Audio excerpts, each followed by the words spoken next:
নমস্কার বন্ধুরা, আজকের রান্নাঘরে আবার চলে এসেছি। আমি আজকে কুলের আচার বানাবো। দেখো, কুল আমার কর্তা ভেঙে রেখে দিয়েছিল, ধুয়ে টুয়ে সব সুন্দর করে শুকিয়ে নিয়েছি। এই দেখো, সুন্দর করে শুকিয়ে নিয়েছি। আর এখানে আমি তেল দিয়ে একটু মৌরি, একটু জোয়ান আর লঙ্কা, শুকনো লঙ্কা আর দুটো চারটে মেথি দিয়ে দিয়েছি, সম্বার দেব। হ্যাঁ, আর এই যে গুড় নিয়েছি, গুড় দিয়ে করব। কবে থেকে এটা করি করি করি করে হয় না।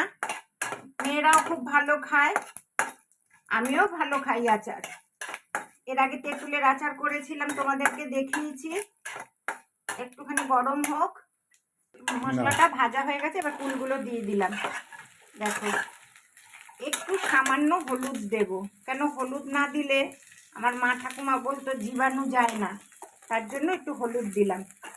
ব্যাস, এবার টালাতে থাকবে, তাই তো? টালাতে থাকবো, তারপরে গুড় দিয়ে জল দেয়। আর এখানে আমি মশলা বানিয়ে নিয়েছি, মৌরি, শুকনো লঙ্কা, মেথি, একটু মেথি, জোয়ান আর একটু সাদা জিরা আর ধনে সব দিয়ে করে নিয়েছি। এই দেখো, এইখানটাই মশলাটা ঢালছি। দেখো, এই যে মশলা, দেখো এইটা করে নিয়েছি। এটাই হলো আচারের মশলা। দেখতে থাকো তোমরা।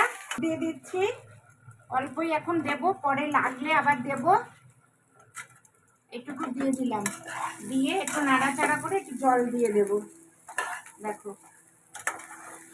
গুড়টা না হলে গলবে না, তাই একটু জল দিয়ে দিচ্ছি। ফুলটাও একটু ভিজবে। দেখো, আর একটু জল দেব, তোমরা দেখতে থাকো।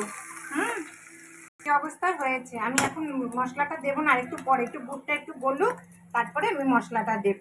হ্যাঁ, তোমরা দেখতে থাকো। গুড়টা গলে গেছে, এই যে ফুলটাও মিশে গেছে। এবার আমি মশলাটা দিয়ে দিচ্ছি। গুড় আর একটু লাগবে। আমি এখনো দেখিনি, পরে দেখে আবার লাগলে দেব। গুড় দেব না, তাইলে আমি চিনি দেব। গুড় দিলে তখন আবার গলবে না। তার একটু হোক। দেখো বন্ধুরা, একটু কর্তাকে দিয়ে দেখালাম, আমিও একটু দেখলাম একটু নুনের ভাবটা লাগছে, তার জন্য আমি একটু চিনি দিয়ে দিলাম। গুড় বেশি দিলে একটু নুন নুন লাগে, জানো তো, তার জন্য আমি আবার একটু চিনি দিলাম। ঠিক আছে, তাহলে এটা একটু টানতে থাকুক। দেখালাম। দেখো বন্ধুরা, আমার কিন্তু আচার রেডি। বেশিক্ষণ লাগে না কুলের আচার বানাতে।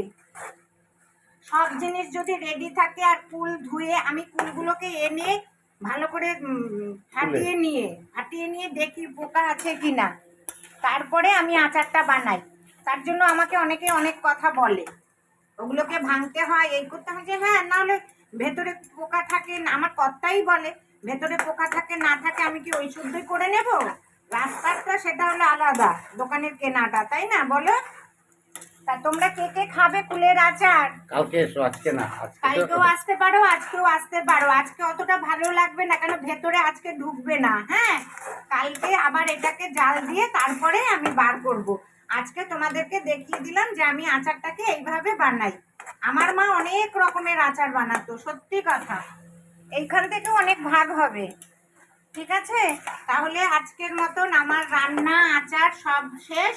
আর কে কে খাবে চলে আসো। ভাত, আর তোমাদের দেখালাম কি বলে, ফুলের সজনে ফুলের পাতুরি, শাক ভাজা, ভোলা মাছ, অনেক কিছু হয়ে গেছে। আর আচারটা হলো। এবার চলে আসো কে কে খাবে। আর তোমরা আমাকে লাইক করবে, শেয়ার করবে, আর আমার চ্যানেলকে সাবস্ক্রাইব করবে। আর এরকম করে আচার বানিও, তুমিও নিজে খেতে পারবে, ছেলে মেয়ে সবাইকে খাওয়াতেও পারবে। বাইরের থেকে ঘরের করে নেওয়াই ভালো। আমি তো বানিয়ে দেই এখন, আমার মাও বানাতো।